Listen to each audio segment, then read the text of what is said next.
अगं सुने ऐक ग. अगं मला सोडून जाऊ नको. तुला सोडून मला कोण आहे दुसरं? तुझंच घर आहे की तुलाच करावं लागतं की सगळे घरची कामं. नाही नाही मला जमत नाही. चालली मी माहेरला कायमची माझ्या भावाकडं. अगं नको की ग, नको की. अगं दिदे तू बॅगा घेऊन कशी काय आलीस? हे बघ दादा, मी आता नवऱ्याच्या घरी राही ना. मला धुनी भांडी स्वयंपाक करून कंटाळा आलाय. होय काय? तू अजिबात टेन्शन घ्याय नाही. तू आमच्या दोघांची इकुलती एक लाडकी बहीण आहेस. तुला इथं आम्ही आयुष्यभर दोघं सांभाळतो. हॅलो उमेश, तुला 4 म्हशी आणायला सांगितलेल्या 4 आण नको. 4च्या ठिकाणी 8 आण.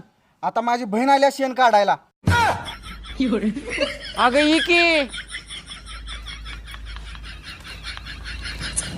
तिकडे कुठं चालली आहेस? इकडे ये धारे.